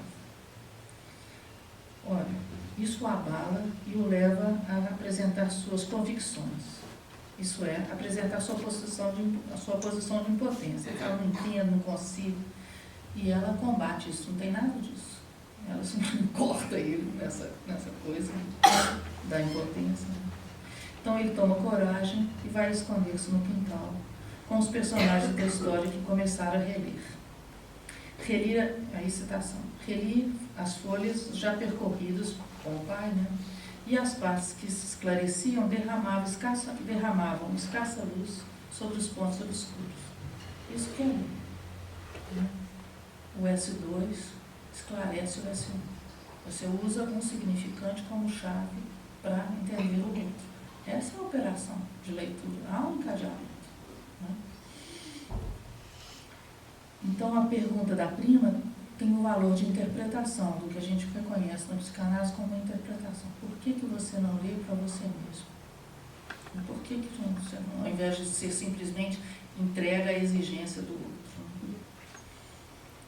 A leitura que até então era para ser arrancada, estar a serviço do outro, agora se passa entre o sujeito e ele mesmo.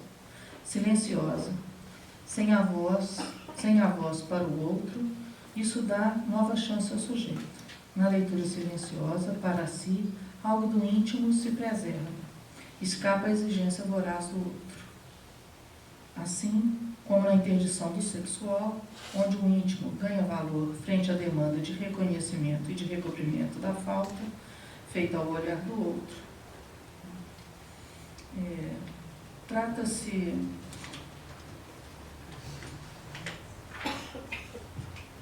de um exercício de estar separado do outro, um exercício de pensar separado do outro. Essa passagem requer uma nova operação simbólica que barra o outro, até o sujeito descobrir que não há proprietário do senhor. Logo escapa ao serviço do outro exigente e feroz. No início, ler participava da exigência do outro, da qual ele se defendia, mesmo em sua entrega submissa.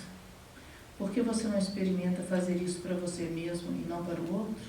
A vacilação suficiente da defesa.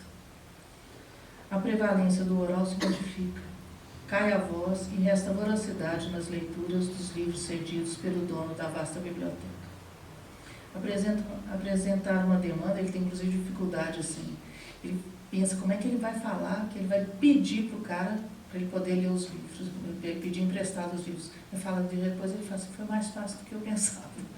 Ele consegue formular a demanda, né? É tão importante isso, né? Então, apresentar uma demanda havia se tornado possível. Instala-se o campo da separação dos significantes que sempre carregam o gozo do outro. Estabelece algo do próprio, algo do campo da intimidade do sujeito. Seu trato com o mundo se modifica, traz novas possibilidades de interpretação e mesmo sua relação com o corpo, sempre tão difícil, desde os sintomas. Estou terminando, gente. Esse corpo, que aos 11 anos, começa a se modificar. Então, esse encontro dele com o corpo dele é algo que ele descreve de uma maneira, né, terrível. Nasceram meus pelos, emagreci. E nos banhos coletivos, no Paraíba, envergonhei-me da nudez. Era como se meu corpo se tivesse tornado impuro e feio de repente. Percebi nele vagas exigências. O encontro do menino com a ereção, com as coisas, né, é sempre tomado como algo que lhe vem de fora, né, não algo próprio. Né? Então, reintroduz essa dimensão do outro exigente. Né? Era como se meu corpo se tivesse tornado impuro e feio de repente. Né? Pela primeira vez, me comparei aos homens que se lavavam no rio. Achava-me, porém, numa grande perplexidade. Ficava horas pensando maluqueiras. Então ele vê Laura num exame. Invadiu-me súbita admiração, que em breve se mudou numa espécie de culto. Ele toma, por dama inatingível, a menina que dominava a gramática como nenhuma outra, as outras eram vulgares, né? Ela tinha o domínio da gramática, ele fica encantado. Ela sabia separar as orações, ela sabia. Ela é maravilhosa, né? Então ele fala: Laura não tinha corpo, apesar da boca vermelha e das longas pestanas que lhe ensobreavam os olhos. Eu suprimia as indecências. Também embrulhava com ódio o cortiço. O livro que tinha essa coisa muito, muito natural, muito grotesca, né? Então, ele fala: esconderam. Ele embrulha o cortiço, esconde. Ele faz grande esforço de separar o objeto elevado da contaminação sexual. Mas o fracasso dessa separação, em suas fantasias, traz o nojo de si. Porque ele tenta separar, mas ela entra nas fantasias dele do mesmo jeito, né? Ele diz: eu me sentia sujo, precisando de água e sabão. Mas isso não me limparia. As manchas eram indeléveis. Terror, depois lassidão, repugnância. Um colega lhe sugere Otília da Conceição. Nossa, o caso, ele só resolve com Otília. Eu acho, ele recua, ele fala, ele desconversa, né? Mas ele vai se render ao encontro com a Otília, né? É tocante, eu achei muito tocante que a experiência do sexual se dá justamente encoberta por um nó cego. Ele fala que ele fica ali tentando tirar o sapato e que o nó cego. Isso é a descrição que ele faz do que foi a relação sexual com ela, entendeu? Eu achei lindo a escolha dos significantes, o nó e o cego, que tem tudo a ver com os sintomas, com a posição dele. Achei maravilhoso, né? Então a experiência sexual, ele descreve a luta dele com o nó cego. Nauseado e desgostoso, ele adoece e seu corpo se cobriu de manchas após o encontro com o sexual. O encontro com o sexual determina o fim da infância. Sua relação com os escritores românticos que sustentavam o ideal da mulher pura cai. Algo se modifica e ele apresenta sua solução com um gesto. Ele volta a integrar o cortiço à convivência dos outros romances. Bom, eu vou parar por aqui, eu acho que está bom.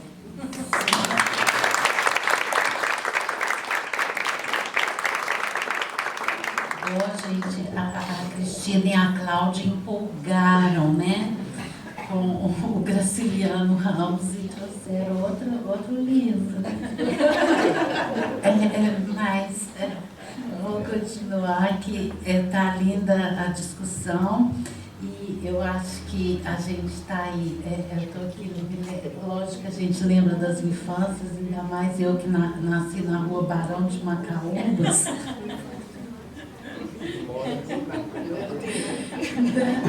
Então, eu acho que eu também fiquei impressionada. Eu acho que toda essa história dele com a arbitrariedade do signo, né? Que ele começa com a pitomba, quer dizer, o que é esférico, por que é aquilo, chama aquilo, né? Eu acho que ele traz para a gente, eu acho que nesse trabalho da Cristina, o que é essa infância freudiana, né? Que a gente tanto fala, que não é uma infância de brincadeiras, uma infância fácil, é uma infância angustiada, uma infância difícil, não é? Eu acho que ele foi maravilhoso nessa colocação e também essa lindeza que ele traz das lembranças, né? Que as lembranças de crianças são exatamente assim, imprecisas, né? Exatamente nas cenas, mas totalmente o real, né? Eu acho que se alguém quiser aprender o que é o real em psicanálise, esse livro explica com essa infância, né? Porque esse real que retorna sobre o corpo, principalmente ele, como a Cris está dizendo, ele descreve maravilhosamente, né? Que a gente se emociona muito no livro. Eu, depois do terceiro capítulo, falei, gente, para onde que ele vai? Como é que vai ser isso? Porque eu achei que eu já tinha feito os três primeiros capítulos, eu falei, não, está condensado demais, como é que ele vai desdobrar? Foi maravilhoso. Mas isso que ele não. ele deixa esse sabor para a gente, né, que é das brincadeiras da linguagem, de tanto que a linguagem, né, impregnou nele mais do que as lembranças, não é? O traumatismo da linguagem, ele traz assim tão vivo, né? Isso que faz essa tessitura dessa língua que ele constrói, né? Dessa língua infantil, né? Que ele faz essa lembrança de infância, né? Me lembrei, né, quando eu fui votar no grupo escolar que eu estudei, presidente Antônio Carlos, ali, né? Aí eu lembro assim, eu falei, não é a mesma escola, as escadas estão muito pequenas, né? O tanto que as escadas eram enormes, não é assim? Quando você subia assim, você fala, não pode, que essa escada é pequena assim. Então, eu acho que toda essa impressão, isso da língua que retorna no corpo, eu acho maravilhoso que ele coloca também, né, Cris? Lembrei do retrato do artista quando jovem, que vem chegando o trem, aí ele falou, o trem está mexendo na minha barriga, né? Eu falei, nossa, é isso aí do corpo que vai na literatura também de uma forma tão maravilhosa, como ele colocou. Bom, eu acho que a gente pode passar para a plateia, né? E recolher as perguntas, né, Flávia? Flávia nos ajuda aí. Eu só vou pedir para todo mundo falar no microfone, que a gente está gravando.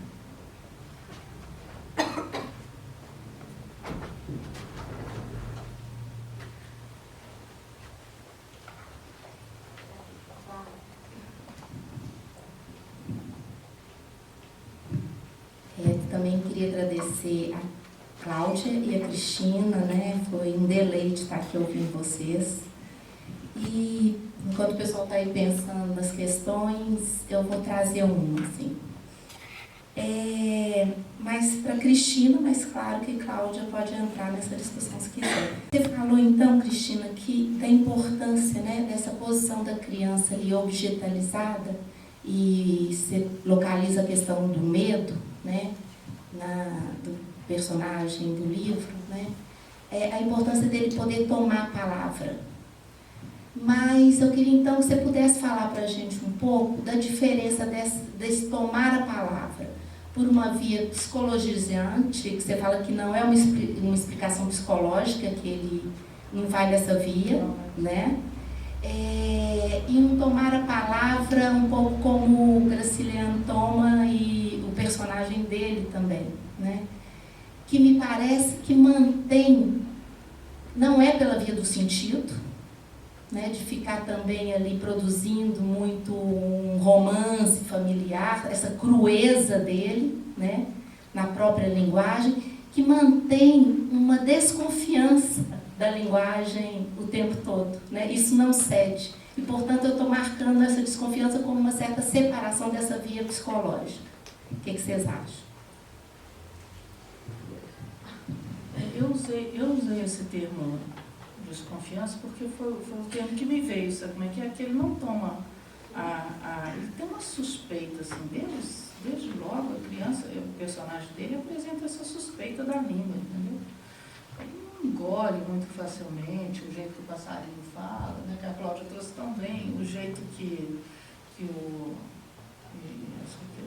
essas frases de efeito, assim, né? Fala pouco e bem terteão por alguém, e ele fica terteão. Ele imagina. Ele imaginava um homem, terteão, um homem, tarará. E ela fala, não sei. E ela fala, sinceramente. Não sei. E ele vai se deparando com isso, com a ignorância dos outros também, que quem ensinava para ele não sabia. Então ele tem uma. Mas eu acho que é mais do que isso, assim. De que é isso? A linguagem rebuscada, foi Cláudia que me ensinou, empolada. Ele tem uma desconfiança disso, que isso é para enganar o outro, que isso é para enrolar as pessoas que estão só na oralidade, porque tem essa questão entre a oralidade, o mundo que funciona na oralidade, que conta as histórias, que para contar as histórias precisa de muita memória. Totalmente diferente do mundo de hoje, que você não precisa de memória nenhuma. Objeto voz, Está tudo ali. Isso. Então, ele tem um privilégio desse objeto voz. E uma dificuldade, ele fala inclusive da dificuldade dessa passagem, da literatura oral também no livro. Encontrei isso no pós-fácil aqui dessa edição. Do Cláudio, eu achei preciosa essa clareza de coisa, mas eu acho que tem isso. E isso Ele que não- você disse que ele ele se não achava toma tanto- covarde. Ele então não tomava tanta palavra assim. Só no final. Ele toma a palavra no final. Ele não toma, ele toma, isso que eu falo, há uma passagem dessa desconfiança da língua para poder aceitar a dimensão do jogo simbólico. Eu gostava, o Luiz começava, ele ficava assim, quando eu queria explicar o que era o simbólico, ele falava assim para mim: Cristina, o simbólico é um mercadinho, entendeu? Mercadinho. Você troca uma coisa pela outra. Isso que é o simbólico. Simbólico é mercadinho. Troca. Você cansou, troca de novo. Você substitui, você vai não sei o quê, você vai um significante em cadeia no outro, vai substituindo. Isso é o simbólico. Né? O que é o real? O real põe tudo isso, impede a troca, não funciona. É um impossível, a dor de viver é um impossível. Então, isso traz a dimensão do real. Né? A criança que não está no jogo do simbólico, ela toma a palavra num absoluto. É só esse é iteração. Não é encadeamento. Então, não é que vá para o sentido. Só para quando eu chegar no ponto. Não é que é uma busca de sentido, mas é uma busca de encadeamento. Isso produz sentido. O sentido é aliviante. Mas esse sentido psicológico, nossa, a culpa era da mãe, essa coisa, essa interpretação, isso ele foge completamente. Ele tem profundo respeito eu acho que é isso, pela insondável decisão do ser na relação dele com a linguagem. Sabe, eu acho que nisso, o livro é um tratamento maravilhoso disso. Eu fiquei tão impactada nos primeiros 3 capítulos, né? Aí ele vai para o leque das coisas, sabe como que cada sujeito, frente à violência do mundo, inventa respostas. O assassino, o menino que o professor bate, humilha, arrebenta até, e aí aos 15 anos ele se torna um assassino, vai morrer esfaqueado. Ele vai descrevendo em cada capítulo uma resposta, uma nuance da resposta do sujeito ao encontro com a violência. Eu gosto de um tratamento, porque não é lindo, né? Mas é um tratamento lindo a questão, assim, de sofisticação com a linguagem. Invejável, eu fiquei tocada. Estou aqui me perguntando se tomar a palavra, gostei dessa pergunta da Dani, só rapidinho, se escrever é tomar a palavra. Que é claro que escrever é tomar a palavra, mas eu estou dizendo assim, o ato da escrita é meio solitário, né? É uma hora que você está lá, você resgatando aquilo que você não disse para o outro, que você queria dizer, né? Vamos dizer. E que você estava dizendo que essa convocação de tomar a palavra exige um endereçamento e uma coragem, né? Eu acho que tem 2 coisas. Uma coisa é você aceitar a dimensão do semblante significante, quer dizer, aceitar a operação simbólica. E a outra coisa como é que fala? Se apossar da língua. Uma coisa é você tomar a palavra e, na demanda, algo do seu desejo, ter a chance de correr, de se apresentar, de você reconhecer algo do seu desejo na formulação da demanda, e depois essa apropriação do que foi a sua fala, porque muito do que ele escreve vai ter um tratamento, mas tem o tom de fala, né? Ele é também, tomar a escrita é se apropriar.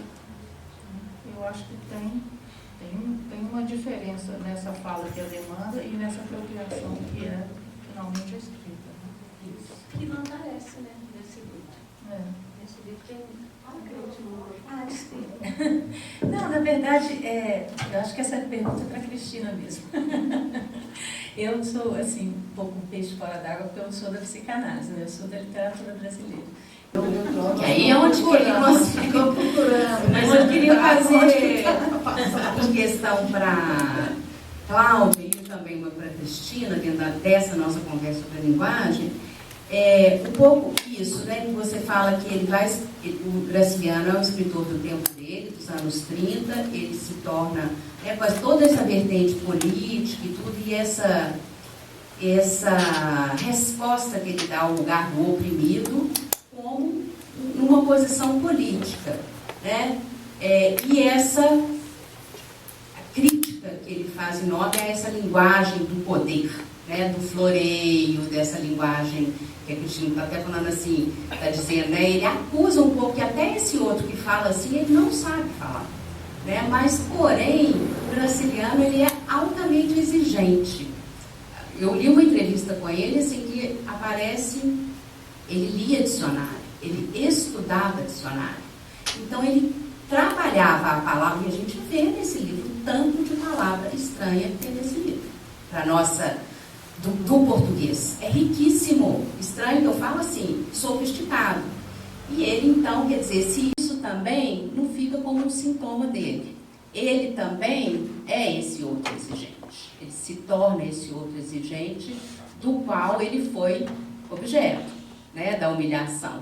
Né? Se isso não pode dizer... E o quão importante a gente ler esse livro como um livro, um testemunho mesmo, de que aquilo o marcou, inclusive no estilo dele como escritor. Né? Isso eu estou falando assim porque isso é uma coisa que eu li essa entrevista, tem uma entrevista muito legal com ele, que ele transmite assim, quanto ele é realmente duro com o outro e com ele mesmo também, assim, de perseguir esse significante, assim, né? Então isso é algo que me ocorreu. E para Cristina, assim, isso eu achei maravilhosa a sua leitura, mas fiquei com uma pergunta assim, se não há, porque eu acho que a Inês toca um pouquinho nisso, se não há algo aí do regime da linguagem com o gozo da letra nesse livro, me transmite muito isso. A pitomba, por exemplo, para mim é um prazer da criança. É um prazer da criança sem esse outro, da gramática. A arbitrariedade. Né? Que o Lacan fala assim, o significante é um parasita. Né? Ele é uma imposição. Isso lá no final. Ele é uma imposição. Assim, o sujeito... E é fundamental que possa ser mesmo. E o Lacan usa essa palavra, alfabetização. Ele faz esse trocadilho, né? Quer dizer, a gente tem que ser tolo. A gente tem que ceder. Tem que conceder com isso. Mas sabendo, né, que isso não existe. Né? Que esse significante, esse encadeamento não vai dar conta de tudo. Né? Assim, e não vai ser suficiente, né, para tratar, né, essa questão aí do gozo, mas eu acho que tem um ponto. É claro que no Graciliano tem demais esse outro que é caprichoso e que é terrível. Mas o Lacan, de certa forma, ele fala isso, né? A linguagem é uma imposição, né? Não é algo que é natural, que é... Bom, mas era isso. Mas ela aprisiona. A gente nasce prisioneiro dessa linguagem. Mas eu acho que essa linguagem, né? Mas é fundamental, é claro. Mas a menina que ele apaixona, que é a menina que fala bem, né? A Laura. A Laura. Ah, foi essa que fala bem. E a mãe não sabia ler, né? E a mãe não sabia. Isso. Que essa língua também tornou-se essa mulher, né? Essa coisa que ele perseguia na perfeição, no amor, né? Eu sei que meu pai era um gramático, o amor dele era a língua portuguesa. Mas eu acho que ele descreve muito bem essa dimensão mesmo, da incorporação, porque ele é muito claro que o menino mesmo se tocou, que ele já incorporou essa imposição. Ele já incorporou a dureza. Isso não é uma coisa que ele vai apresentar mais tarde, não. Ele já, do poema mesmo. Ele já incorporou o superior. Né? O superior não é uma entidade que está fora. O outro pode encarná-la, mas o superior é algo que está no sujeito. Né? Ele goza dessa posição.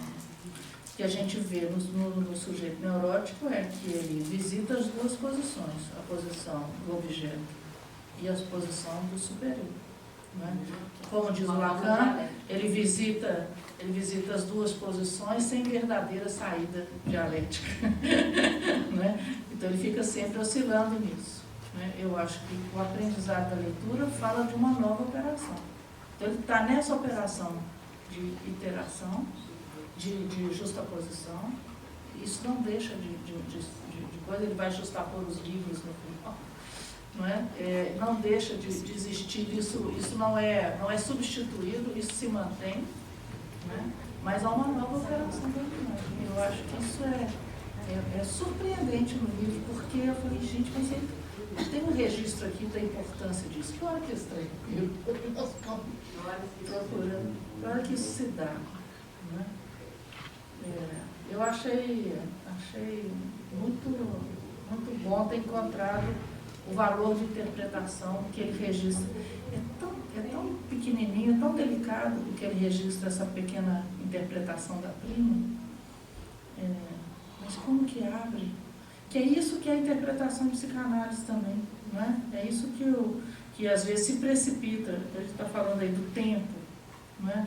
Às vezes a gente tem um longo tempo, né, de encontros, de coisas, né, mesmo nas sessões analíticas, a gente tem um longo tempo. E às vezes uma pequena pontuação, né, precipita um corte, precipita uma ruptura, um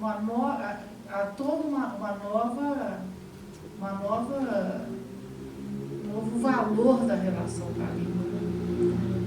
Uma nova operação possível no campo do outro. Porque não é que o outro é só esse que encarna e me oprime. Não é? O outro é um campo de operações. Eu troco com ele, eu entrego para ele, eu roubo dele. É um campo, o outro para Lacan é um campo de operações. É sobre o que eu opero. E para a criança ela tem que encontrar um lugar no outro. E Cláudia? Não sei. Então, foi? O estilo dele. Eu lembrei aqui de uma historinha, né, sobre essa questão de como que ele procurava a palavra certa, como que ele procurava a precisão, como que ele procurava reduzir tudo ao essencial, né? Tem uma historinha, né, que o Ricardo Ramos, filho dele, contava, que ele escreveu o segundo livro, o terceiro livro dele foi Angústia. Na verdade, ele estava escrevendo o livro quando ele foi preso, né? Então, ele abandonou do jeito que estava, né, e tal. Mas aí ele ficou, acho que 9 meses preso, mais ou menos. A família começou a passar muita dificuldade. Então, a mulher dele falou, a gente podia publicar um livro. E ele não teve outro jeito a não ser deixar publicar, né? Mas ele foi um livro que sempre, assim, que ele nunca gostou, ele sempre falou mal, porque era um livro excessivo, tinha palavras demais, né? Ele não pôde cortar tudo que ele queria cortar. E aí um dia ele pediu, depois ele fez um monte de revisão, tirou muita coisa, e a última revisão que ele fez, ele pediu para o filho dele olhar para ver se dava para tirar algum que tinha que demais no livro, né? E aí o filho dele leu, né, e tal, falou, pai, só achei ruim para tirar. Ele falou assim, ai, graças a Deus, menos uma peste dessa. Saiu, já deu, né? Já é alguma coisa. Então tinha mesmo esse tormento mesmo, né? Com a eu até tinha trazido, mas como eu já achei que eu tinha falado muito, porque é um poema que o João Cabral de Melo Neto fez, chama Graciliano Ramos. Ele fez para o Graciliano Ramos. E ele fala em primeira pessoa como se ele fosse o Graciliano, né? E é assim que ele vai mais ou menos explicar a poética do Graciliano, que não deixa de ser do João Cabral também, né? E aí eu acho que ele fala dessa questão da linguagem, esse cuidado, né? Com a linguagem, com o tipo de linguagem e com o efeito que essa linguagem pode provocar, né? Mas tem também essa coisa que você falou do romance de 30, né? Essa preocupação de que a literatura tivesse uma função de denúncia, de conscientização social também, né? Que é até uma preocupação dele, que a gente vai ver, por exemplo, em Vidas Secas, muito evidentemente, né? E na obra toda, na verdade, né? Mas então, esse poema aqui parece mais com Vidas Secas, né? Porque Vidas Secas ele é uma luva, mas ele acho que ele, assim, tem muito a ver também com a infância, né? Então, eu acho que lendo eu respondo um pouco mais isso que você disse. Chama Graciliano Ramos. Falo somente com o que falo, com as mesmas 20 palavras, girando ao redor do sol, que as limpa do que não é fata. De toda uma crosta vistosa, resto de janta abaianada, que fica na lâmina e cega seu gosto de cicatriz clara.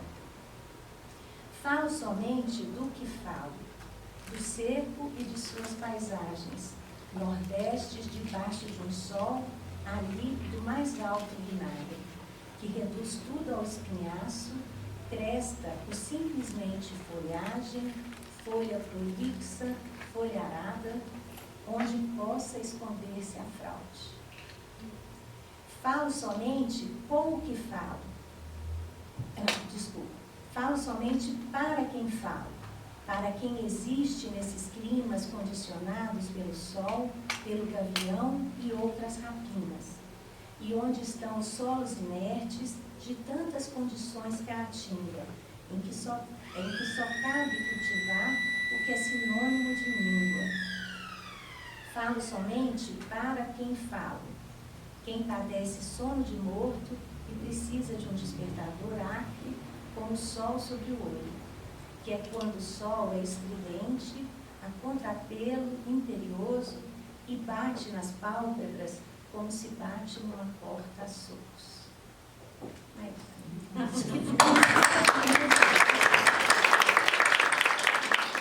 Podemos encerrar, né, gente? Obrigada, Cláudia, obrigada, Cristina, e, gente, até a próxima vez. Obrigada.